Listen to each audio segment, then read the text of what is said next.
You have all the computer power, which is in the cloud, which you can use anywhere, anytime we can get connected. That is where we see the AI coming. I think work should be fun.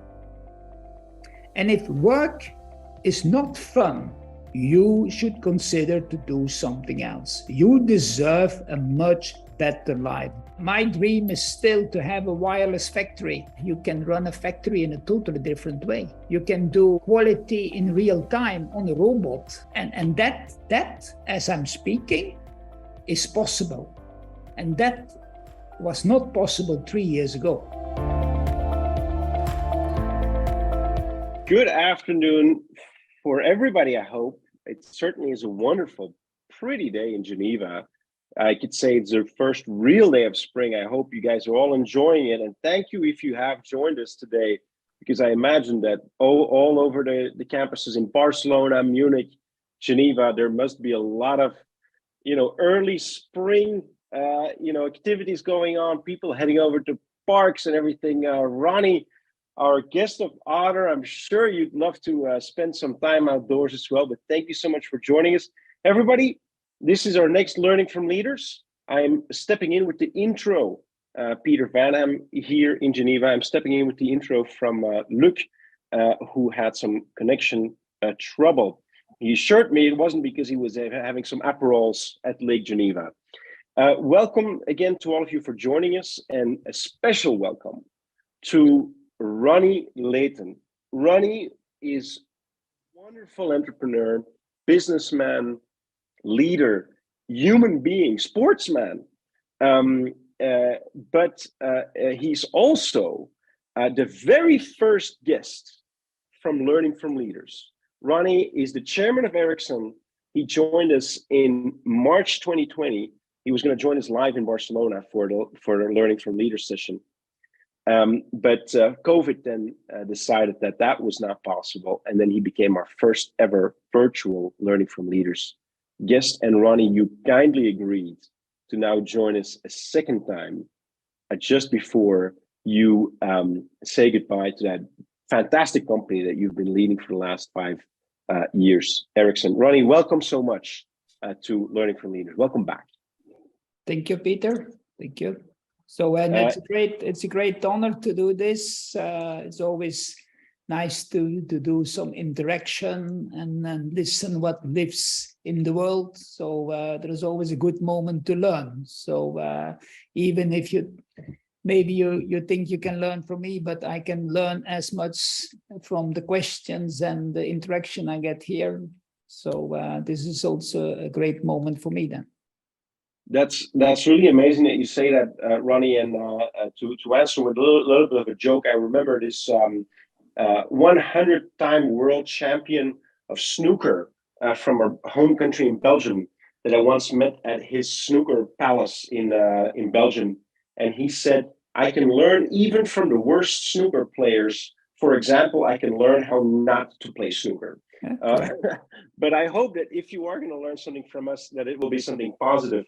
And certainly what sets us apart, I think, and all the students sets us apart, is that we're part, Ronnie, of the first generation, not me, unfortunately, I wish I was, but most of the students are part of that first generations of people who grew up knowing only mobile phones and mobile internet, right? And of course, you are not part of that generation by a far stretch.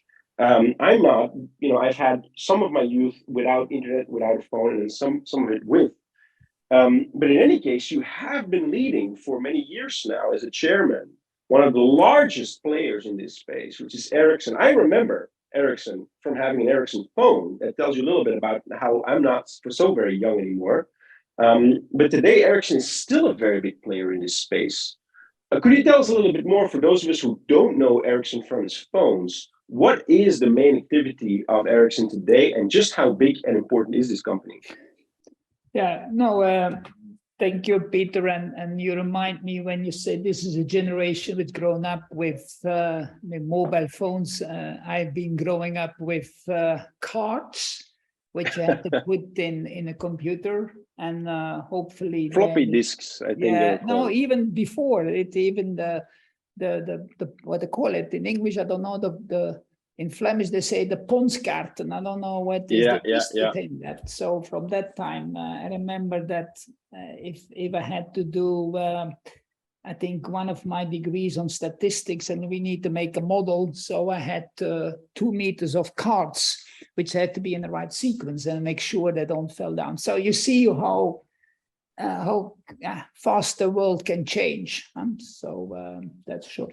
But coming on your question, I think today Ericsson is one of the, say, providers, equipment providers and software providers, which enables the world to communicate today in the 3G, 4G, and of course the 5G.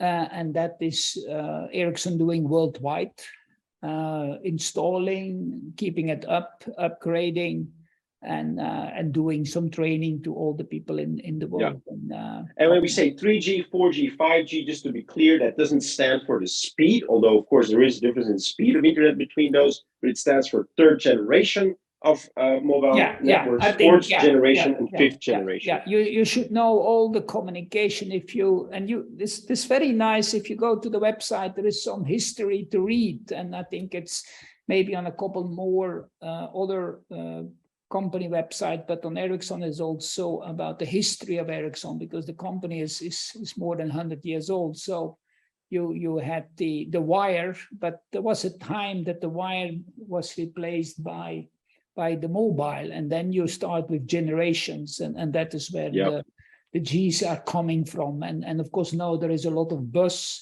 as it was recently also in Barcelona, where the Mobile World Congress. Mobile World was gone on the 6G, and what will that give? And so that is the next talk. Well, I'd love to ask you about that, Ronnie, but one thing that there's also a lot of buzz around nowadays is, how all of a sudden your industry has become like, maybe from something that's engineering and for a layman something unknown and perhaps even boring because it's on the back side of things, the back end of things, to being like at the front end of like logical war between like the great powers, like just like you had in the industrial times, like Great Britain versus America or something like that.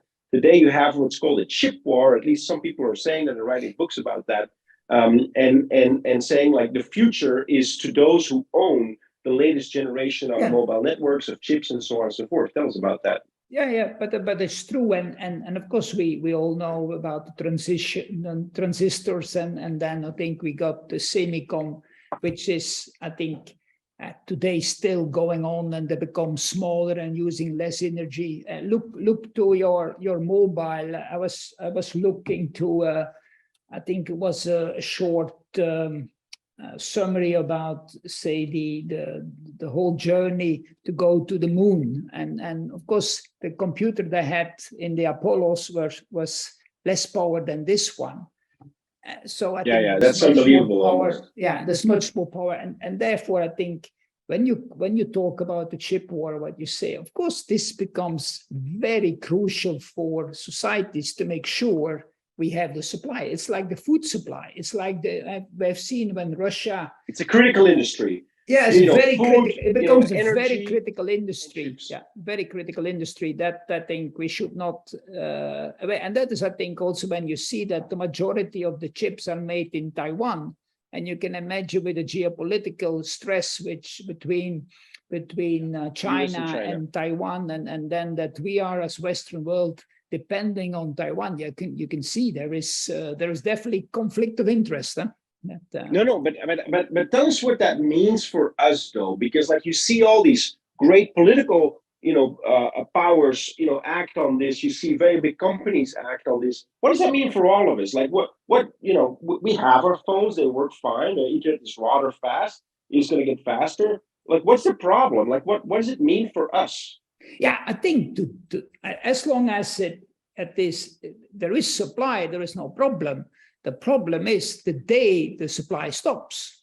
And you've seen, I think, for those people who maybe want to buy a new car and buy an electrical car, and you see the availability of chips, which was for a while a problem, but that was more a supply problem because suddenly the demand got. But you can imagine when, assume now, China blocks Taiwan. Yeah, all trades of chips. Yeah, all they export. just block. They surrounded the island with a couple of boats and a couple of planes.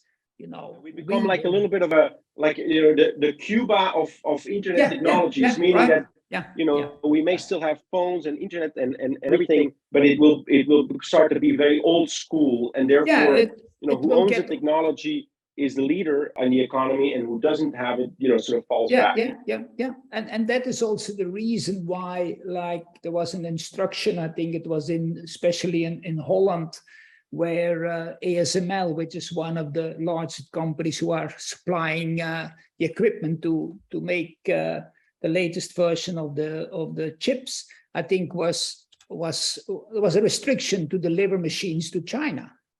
That's right.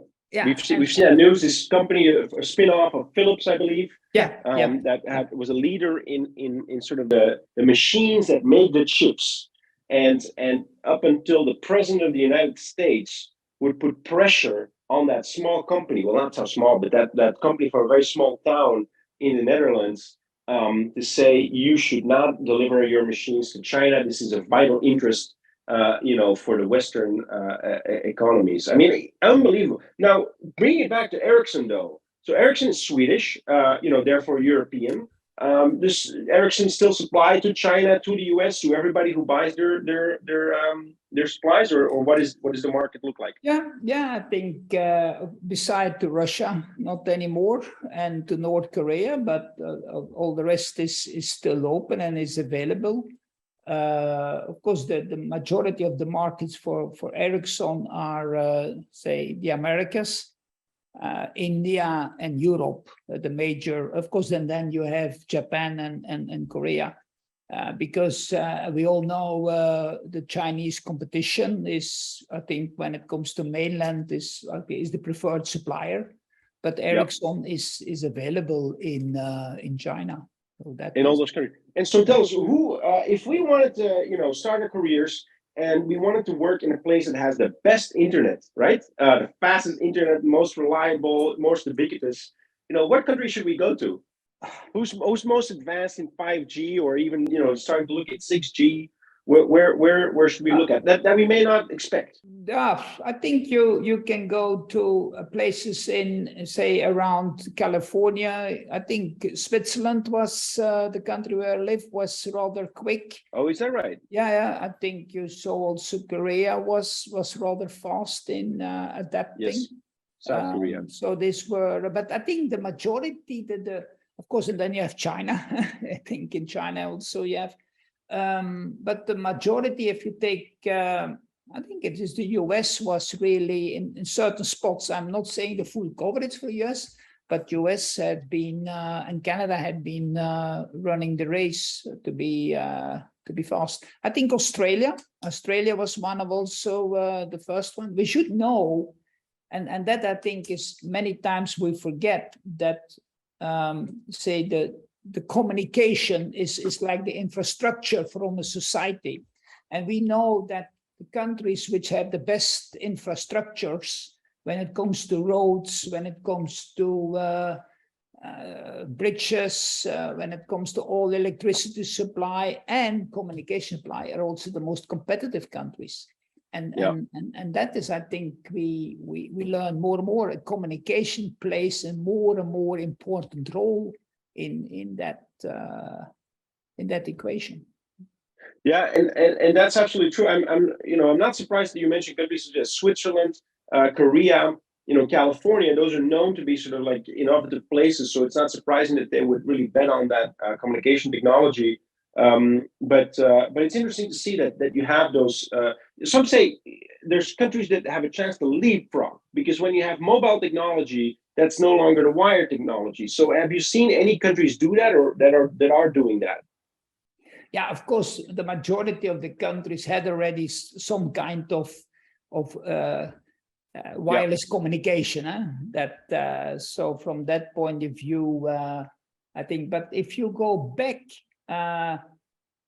if we go back to the success of Facebook as an example, because that's a good learning, it was also good learning for me.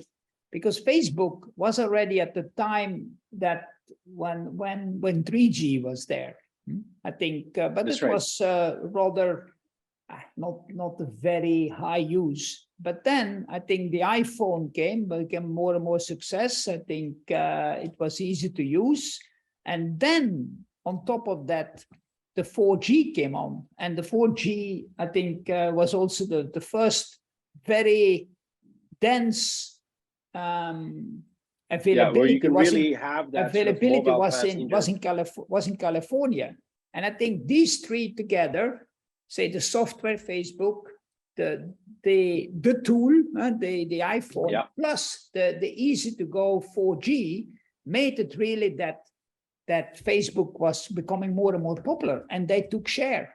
And that is, I think, made them really taking away, because there was a time that there were more of this type of Facebook. And so the lesson is almost like, if you are doing a startup, you want to be the next Facebook, don't just think of your product, but think about how it interplays with like tools such as the mobile phone, the latest generation mobile phones, and technologies such as the latest generation internet.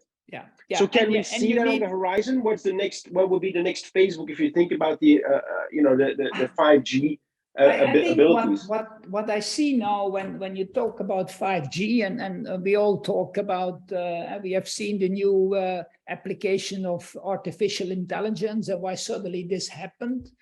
Of course, this is because the availability of so much data, the algorithms, what we all use in AI, they already exist maybe 50, 60 years ago, but you need to calculate them manually or even longer. But now you have all the computer power, which is in the cloud, which you can use anywhere, anytime we can get connected, which allows us to do different things. And I think that is where we see the AI coming. We also would see more connectivity with the usage of 5G. Why is the difference with the previous generation? Is because the capacity. You have the capability to connect everything, anywhere, everywhere. Right. And that is the big thing. And that makes then people talk about big data. But when you have big data, you can have all the algorithms, the likelihood your algorithm is from high quality is higher, and then it becomes better quality. And so in that sense, so if you are now making a startup, I'm not surprised that you would say this, but it's nevertheless interesting to hear your arguments as to why you're saying, this is the time to have a startup in for example, artificial intelligence, not just because the algorithms are great, but because thanks to 5G internets, for example, and the fact that everything's stored in clouds, they can apply their algorithm to a lot more data that's available in the cloud. And that's, I mean, it's important to understand that, because a lot of these algorithms now are perhaps not that complicated. They're not perhaps that high technology, but the fact that makes them successful today may have more to do with the fact that everything's stored in the cloud thanks to 5G. And you put the different components together, and I think that is where you really get then the possibility to get good quality out. That's the quantum leap what we get now. I think that is. Do you use ChatGPT 4? I've used the couple times. I think last week I had to write a speech. And the first draft came from ChatGPT? Yeah, my first draft came from that, but I've tested it in English and I tested also in Dutch. I must say the English version was much better than the Dutch version. So in the Dutch version, it's not yet, for me, it's not yet. So is there a lesson for us here? I'm a communicator, so should I be stressed in more broadly for students, since they're going to the labor market, would you say that, certain skills are more important now than others? Like, for example, like being able to write a good speech is not so important, but being able to work with ChatGPT is? I think you are learning things now which is great. You will be able to hopefully to use that. I think what is the greatest capability you should really say train and explore more is to be curious and willing to learn. Okay, but how can, okay, so listen, I appreciate that. Now, there's two things. One is, we went to the school here, EU Business School, to get a degree to sort of get certified skills and knowledge. It doesn't necessarily tell employers that we're curious, right? So, how can you show in a short way, CV or other, that you're a curious person, that you're ready to learn? I think that you are spot on what is living today. Right. If you come, Peter, and you apply for a job with me, and I start to talking about what is the buzz of the day, or what is the buzz of the last 6 months in industry, assume that you are in a certain vertical, and you are not sharp, you are not there, you are not on, then I would be a bit suspicious. Right.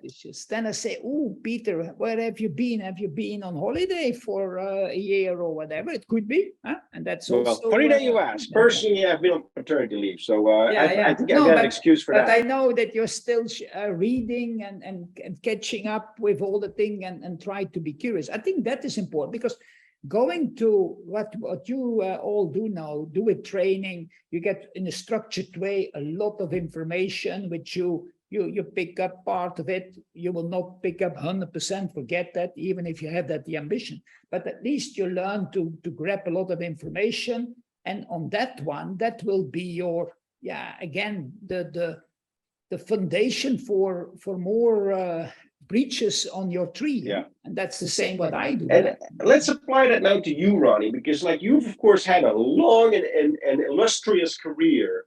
And you've let's say the last big chapter of it is the one that you're writing now, being chairman of Ericsson. Now, we've talked about how a systemically important company that is in terms of technology it provides to all of the economies around the world. And you've been CEO of another company, which is an engineering company. You've worked for a very long time in engineering, in machinery. Atlas Copco is a company you spend most of your time at. Now, why do you think it was that when Ericsson went looking for a chairman, that they said, we're not going to go to Silicon Valley and hire a guy or a woman who's been working there on ChatGPT, for example, or whatever the latest generation technology is, but we're going to go and find that person at an industrial engineering machinery company in Europe. What is it that made you successful in that regard? Yeah, I think you should ask the people who are really doing the research on fair that. enough. But is it personal relations? Is it knowledge? Is it that curiosity? Yeah, of course. It's always first, it all starts on that level, on trust, and knowing people and being trusted by them. Yeah, but I think trust has two things on this. Of course, trust as a human being. Huh?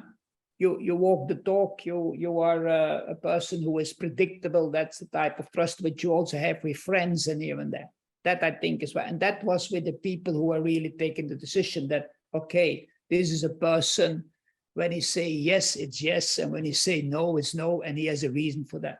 Being dependable, and he's transparent and part of that. I think a second one is, of course, trust that I think your judgments, your business judgments, that they are based on he is not just shooting from the hip. I think there is certain foundation there. I think he has proven to be able to lead organization in difficult situation, but also in good thing. He is a person who can stimulate people. So that I think is what I meant, is what I call trust, and the two steps. And I think maybe that is where they found, Ronnie is the best pick we can have. Maybe there are better people. I'm sure there are better people, but they must be available. But it's quite remarkable that you would answer that, being at the very top of such an important company, that what made you stand out, and that would make anyone stand out, among, peers, leaders of companies, people who own companies, are very human and very personal qualities. Being trustworthy, being dependable, being knowledgeable. That's really, I think, a lesson that we should take from, let's say, your success. And remember that it's not all about, not just about chasing the last rabbit, so to speak, or having or knowing the most people, but rather perhaps being the most dependable, being the most trustworthy. Another thing I want to ask you, Ronnie, is one of the other things that you've talked about in your career is the similarities between a good manager and a good sports person, or a sports coach even. Um, and so I wanted to ask you, many of us study in places where there's very good sports teams, right? Barcelona, FC Barcelona, although I heard they got some help apparently from some referees, the rumor goes. But anyway, good team. I like it. FC Bayern Munich. In Geneva, the team's not that great, although they're still second in the league, I believe. What would you say are some key lessons that we can learn from these very successful sports teams when it comes to business? Give us an excuse for spending some more time in Camp Nou, let's say.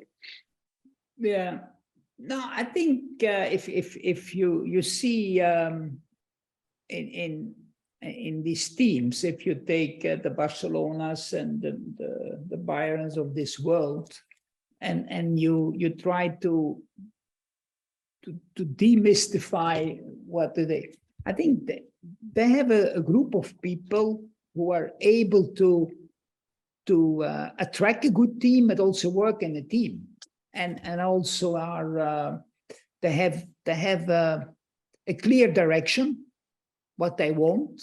They have also a clear direction how they want to play, because that is how they attract the different players together. I think, and that is to be clear. And then I think if that is clear, I think good people wants to come to a structure which has a chance to be successful. It's not all about money, because even these good players, they sometimes have 3 or 4 different options where they can make maybe the same amount of money, but they want to be successful together. And that is like in soccer, it's like that. You want, I think, and you see that. And I think we can relate to that, of course, with like a Messi, for example.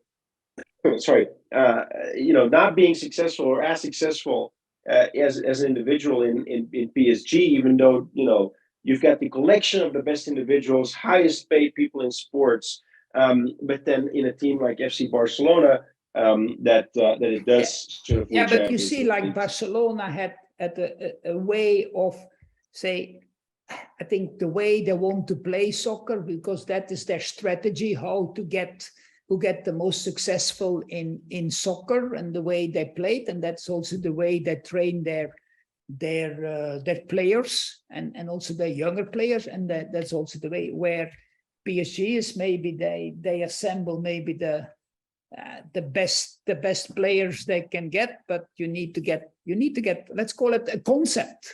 And I think that I think is the same for the company. And is that the same for a company? Tell us about that. I mean, like how have you done that? The more and more, the older I get, the more and more I see there is no difference. And that's also the reason why I think a couple of years ago I wrote that book together with Act as a Coach, with another coach, sports coach. Then I think it in a company, you also as a leader, for me there's 2 things important in leadership. And is first to get the direction right, and we can call direction the strategy. We can talk where are we going. We can give it a lot of names, studies, and we can have consultants. Really, the direction, and that is, I think, is extremely important to have that direction right, and always checking is it still future proof? Is it still, because things are changing. And that's the same in sports. What is the concept? What is to see? You see now in soccer, they play totally different soccer less 10 years ago. They're totally different because people run more meters and all that. So, and that you see. But the second one, I call it drive everybody crazy to follow the strategy.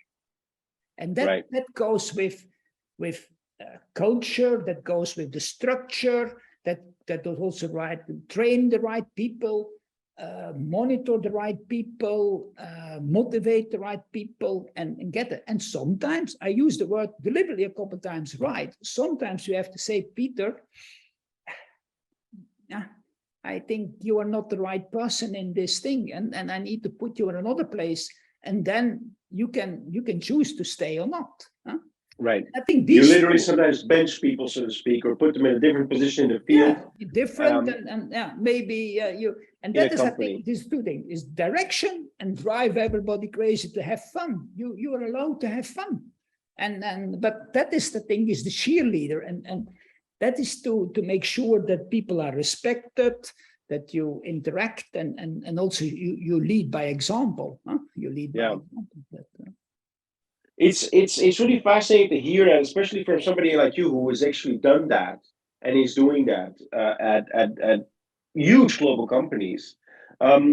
If you had to give some advice to, one piece of advice or two pieces of advice to students today as they start their careers, now that you've had, 40 years of a career, what would you say? What's the most important? What would you recommend that they do?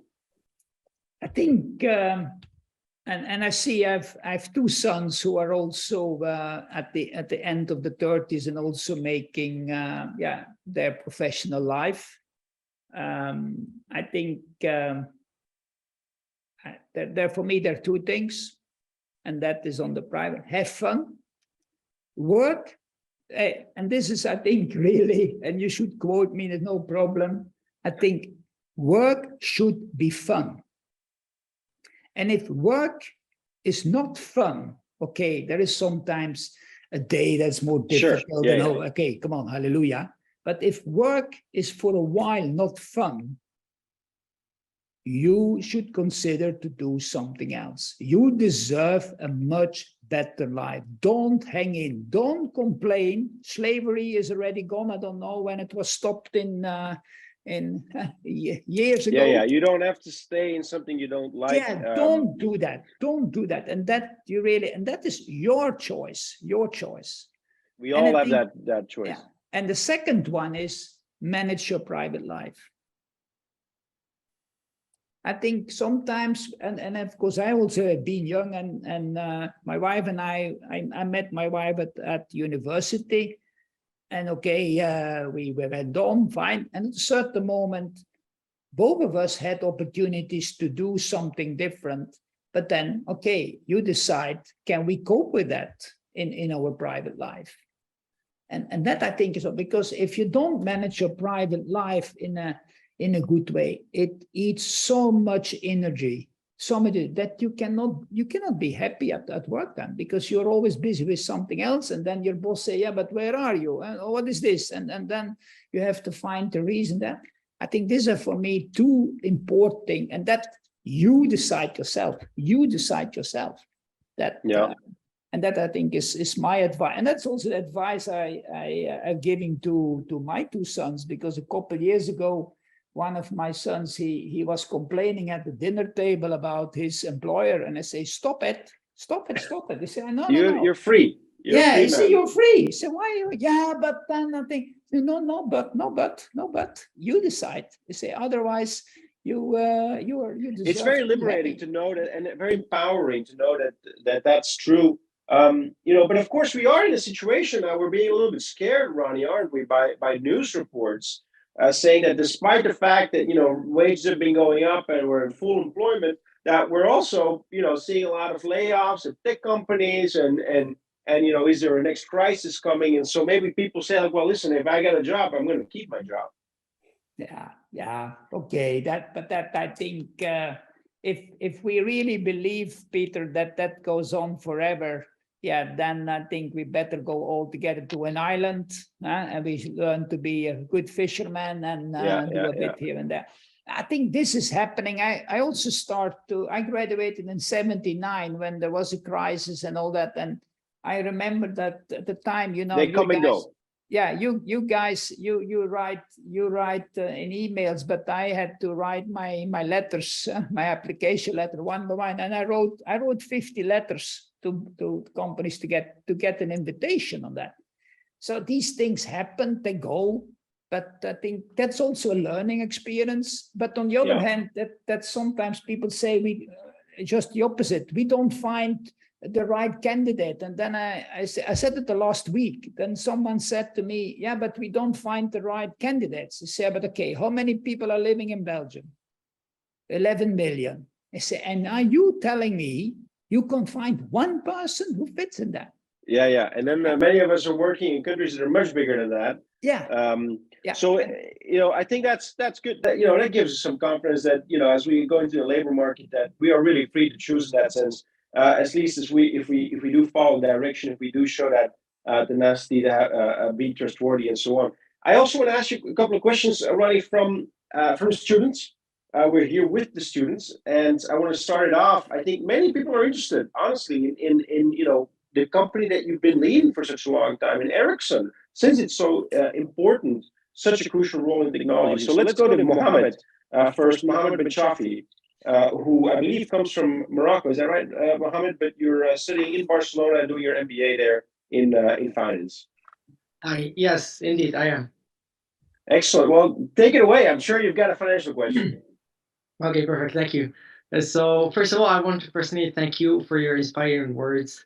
It's such a great opportunity for all of us to actually learn from such a great leader like you. So thank you. However, something that's got my attention is that we've seen that Ericsson has been spending a generous amount on M&As. So what companies did Ericsson actually acquire last year and why? And what did they contribute to Ericsson's offer and portfolio? I think it's a good question, Mohammed. And I think you see, like when Peter was asking me what is Ericsson doing, that I explained, okay, we are, say, providing telecom equipment and software, and we connect people in this part.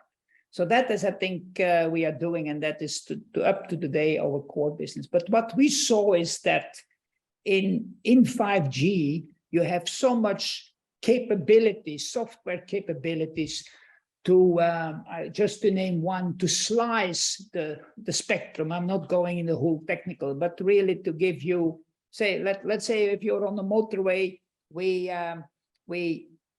can give one lane full to Mohammed, and he can go straight, and the rest need to queue. So that is what you can dynamically do, and you can really play with that. And there are software equipment or software companies are really coming up, and one we acquired in that, and that is Vonage, which we acquired. Which is really have the capabilities to create connectivity over the net, and create also APIs, and also has a community of software developers who are coming up day by day by new APIs. I was actually this morning talking, I got a call from one Belgium software company with 20 people who are really developed a certain API which could do different could be connected to the 5G partner. So that is a company which we acquired, which we paid a hell of a lot of money for. We paid that for cash, but the purpose is really to develop a whole new leg in another layer on 5G. That is the whole purpose where the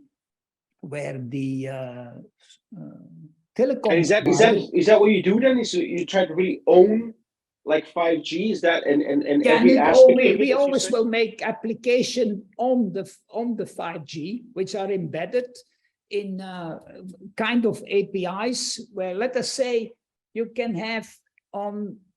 I want to make sure I want to have a secured line on my phone. I want to be 100% sure I have communication right. So I think by pushing a button, I have to pay for it because that's a link.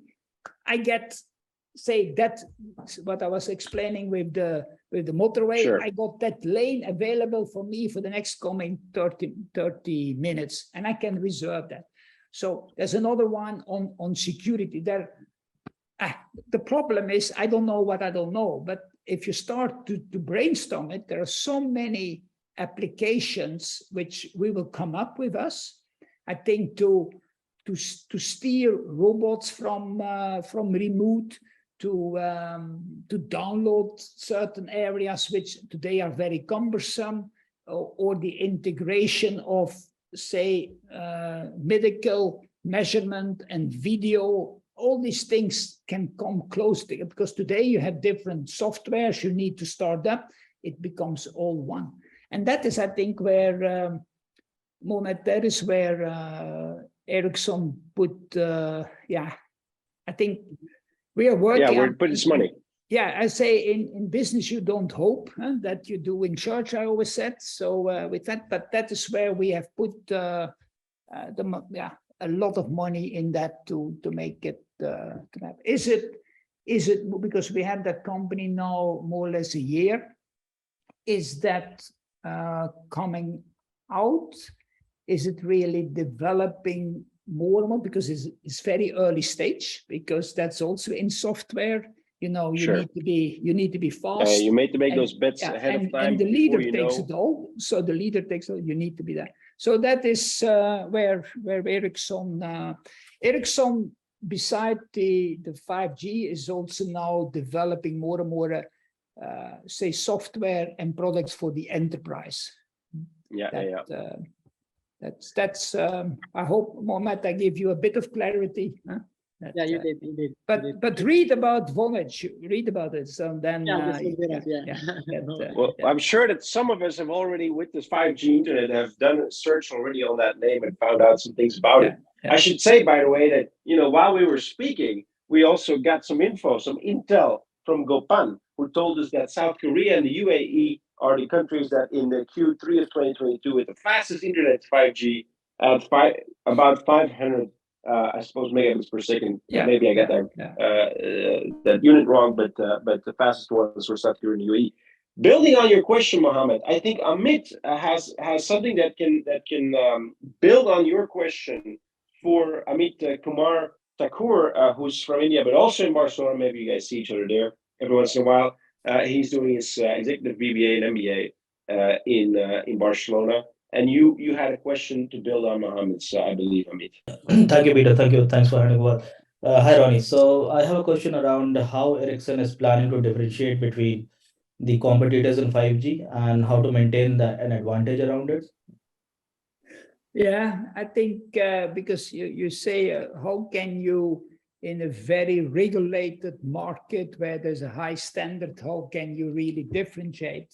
But I think there is still a big difference on performance, on throughput, upload, download. I think depending on the basics, right? It's usually the basics. Like I go to my internet provider and they tell me we're going to give you 100 megabits download speed and 50 upload or whatever. And that's based then on the technology or the infrastructure that you're building for my telco provider. Yeah, it is the radio. It is the antenna, it's the dynamic movements of these antennas, it's the software, it's the core, because it's a whole.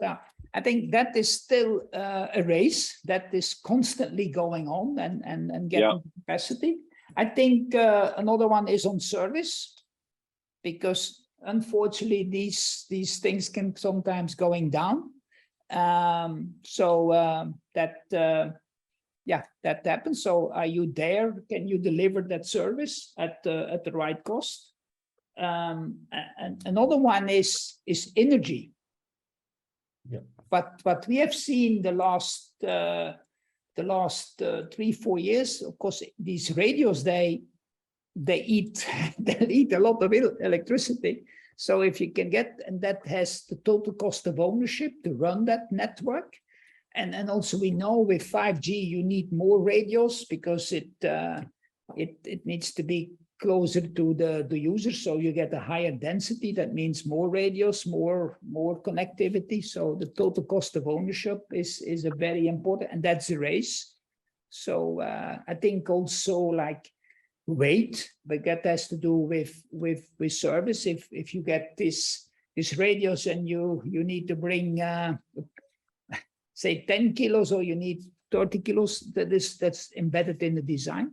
And a bit the same thing, I repeat myself, what I explained to Mohammed. I think that's another one. I think is what can we bring more to you as a telecom provider to get other applications which are embedded or can be delivered by Ericsson, other type of softwares that can be on top of the 5G part. So there is a lot of differentiation possible, but of course we as a user, we don't see that.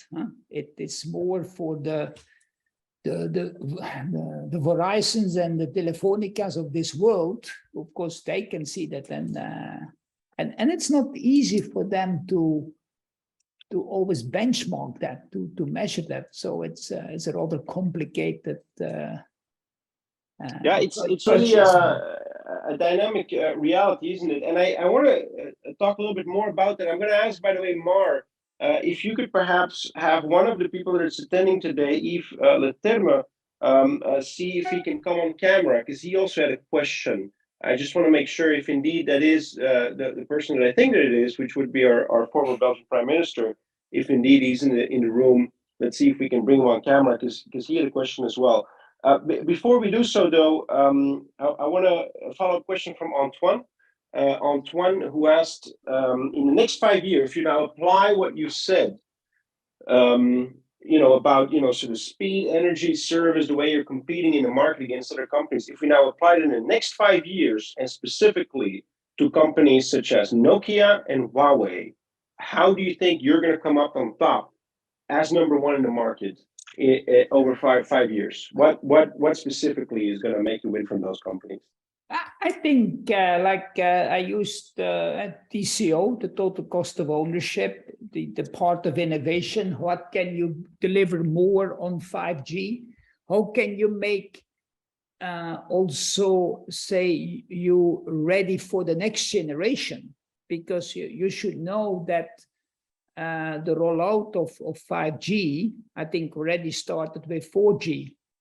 I think sometimes you really make your equipment already compliant with the next generation. You maybe not using it. So these are the areas what we do. But I think on the other hand, we are also go more to the enterprise. Today you were talking about internet, Wi-Fi, Peter, but I would like we would see within, say, 5 years from now that you and I are still using Wi-Fi.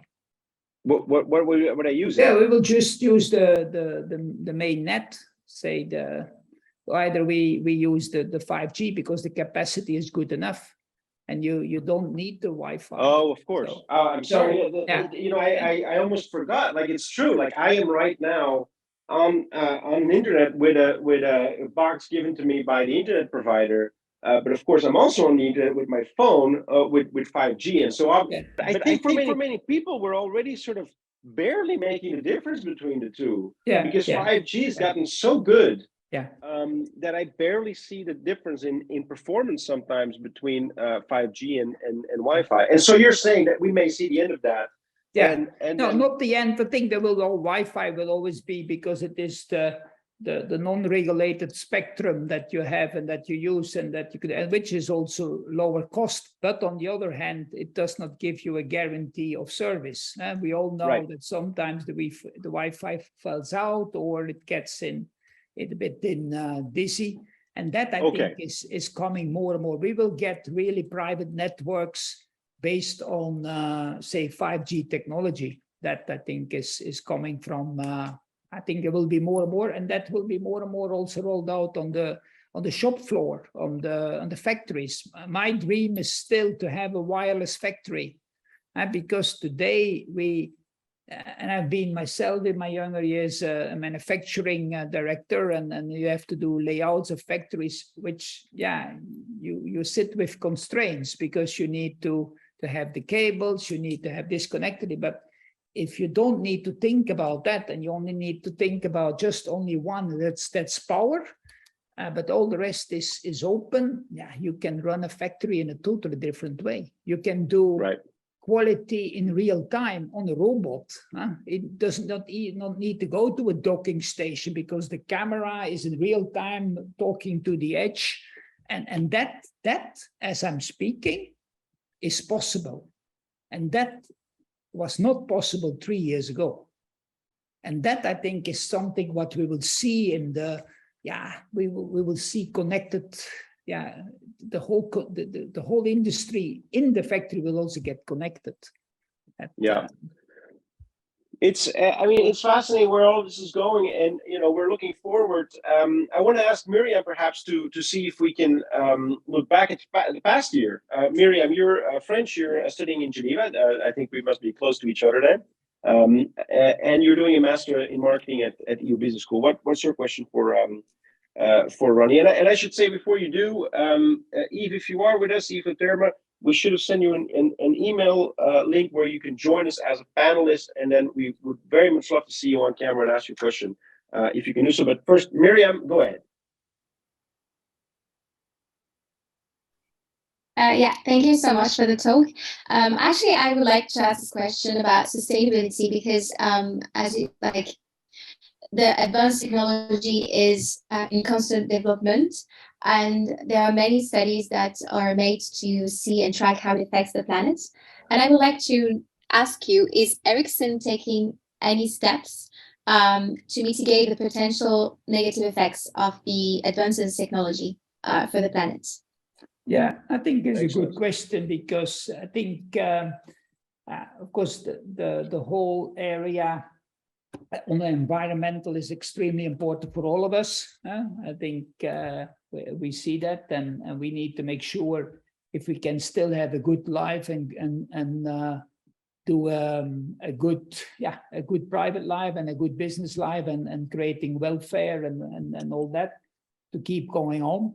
I think, and that is also the task of every company, which really put ESG as a high target, and that's also what Ericsson, and that is an example what I said. I think it was to Amit. I said, I think about, say, energy. We can do the same communication, but there is less waste, so more efficiency in that. I think also to develop equipment where you can reuse. I think all these areas, I think, is also an area in the way we work together with suppliers. We work together with our own setup. Is it happening? Ronnie, it's happening. I'm speaking. Because... it's happening as I'm speaking, and that is, I think, is also high on the agenda of the board. And it becomes, what is good is because you see the regulator is giving a lot of messages, and we need to do it and spreading the gospel. But I think we see also that I think suppliers and customers are really asking for that. It becomes a differentiator. If you don't give that any more an attention, if you don't put that high on your agenda as a company, it's a must. Not nice to have anymore. You die slowly, or even maybe quickly. Or rapidly, if you don't.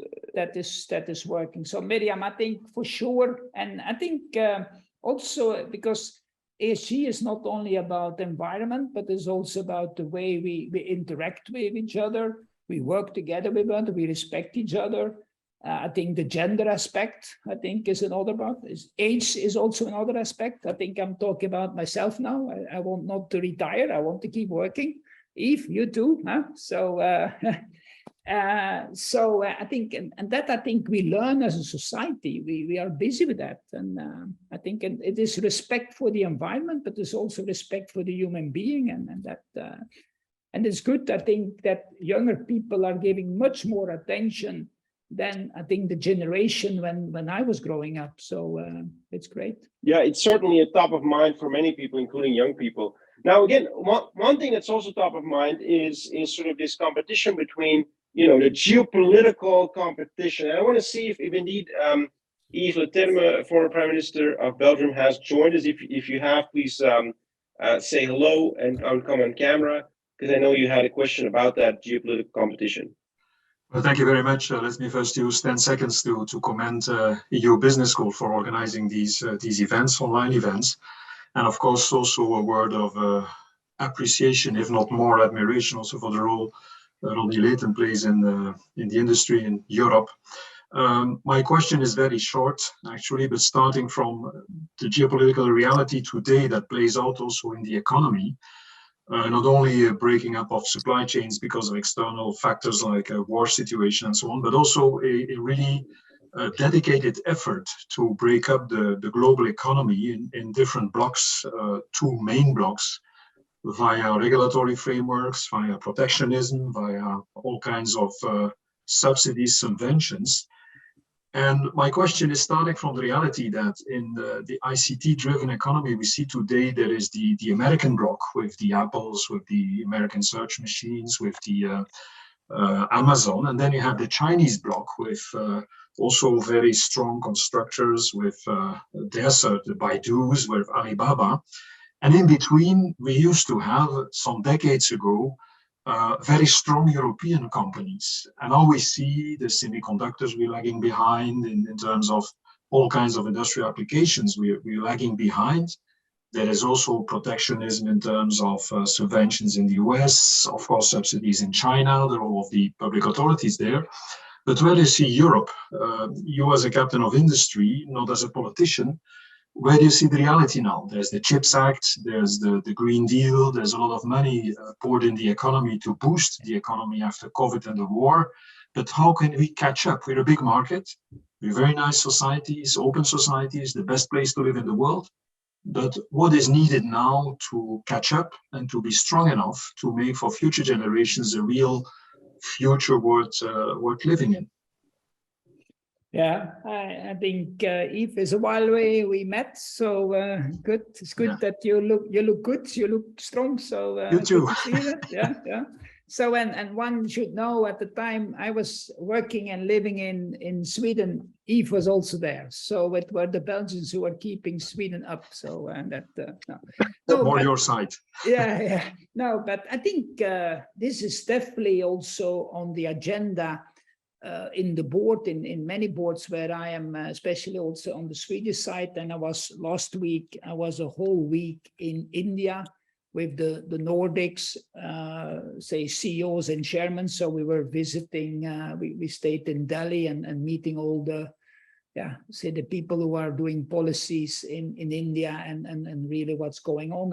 And of course, the whole geopolitical part, the technology where we go through this protectionism, that is the buzz of the day, and how to get in that, because we are all, and I'm grown up with the vision of globalization in the mid-80s when the wall was falling. I was so happy. I got still warm feelings. We said, okay, people will embrace the same democratic values and blah, blah, blah, and we go on, and it's the best for the world. Unfortunately, it has not yet happened. I'm not giving up. Maybe you and I, we will not meet it when it happens, but I still believe fundamentally that is the best thing.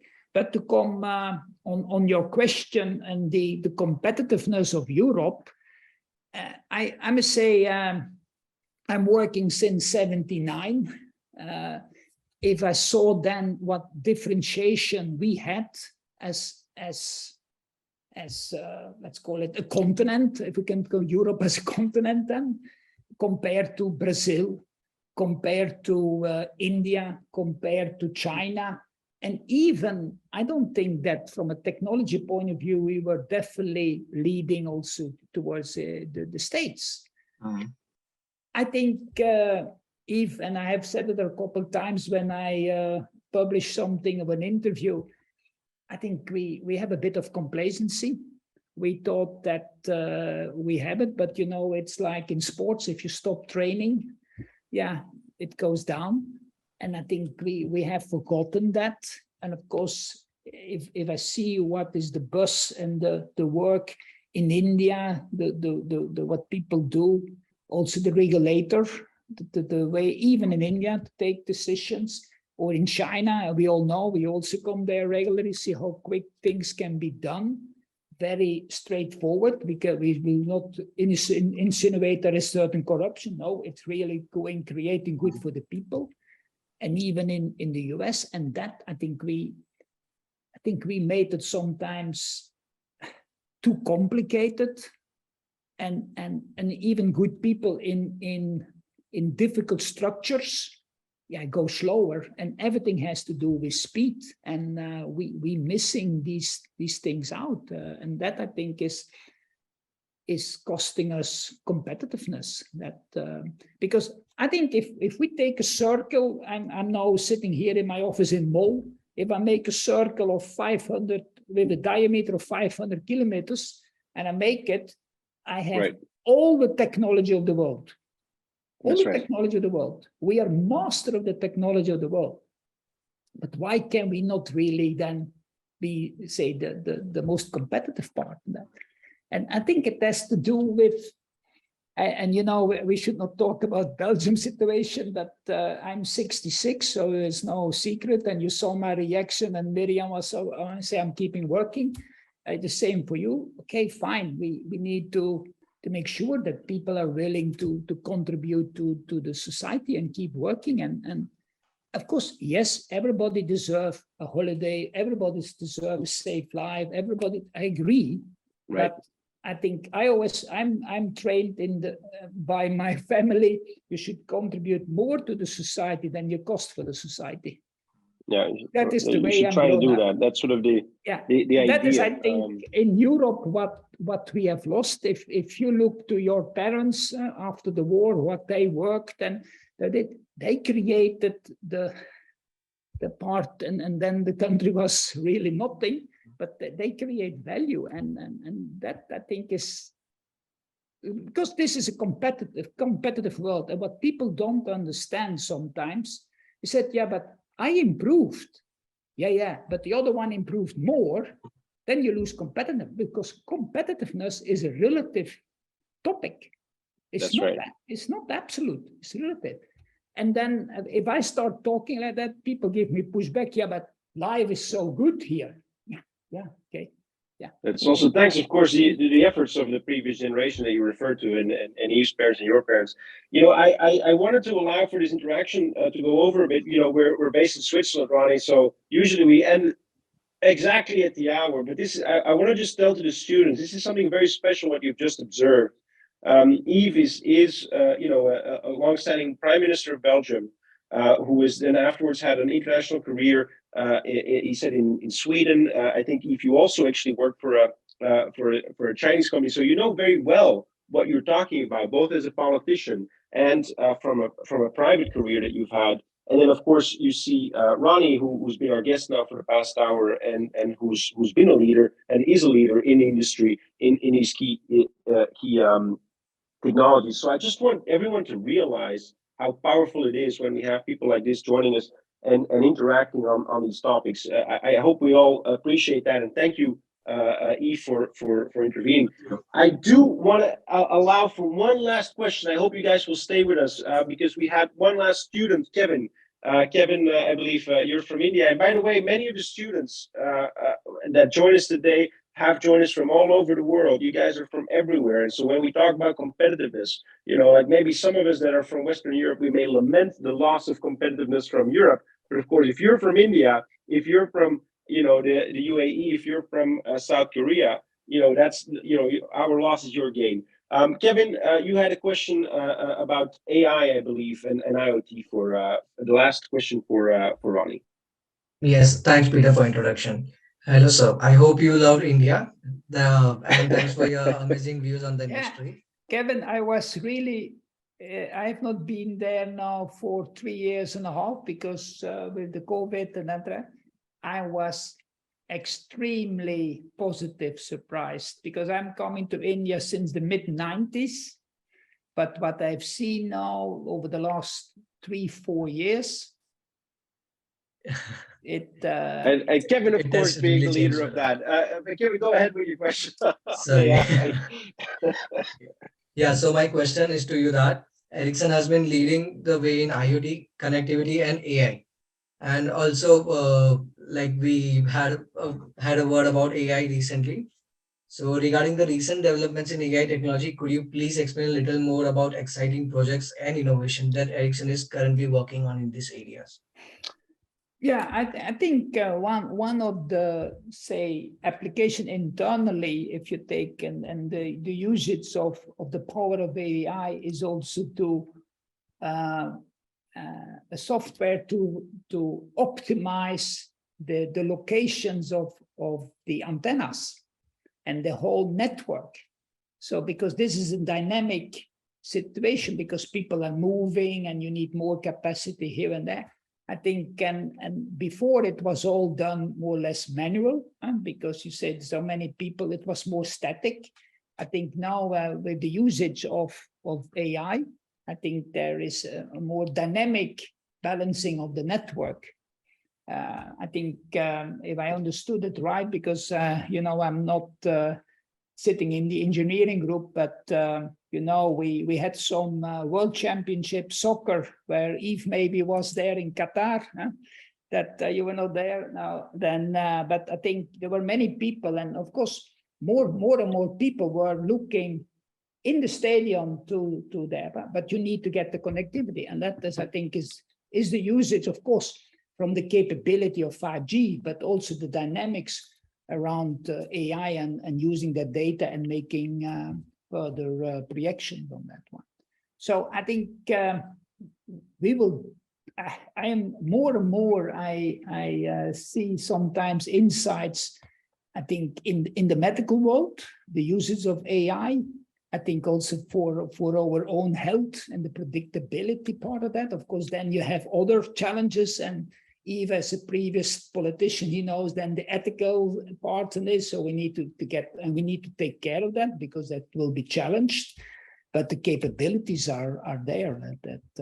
That will come more. I think, like in health. And maybe some of the students that will be shaping the applications of AI.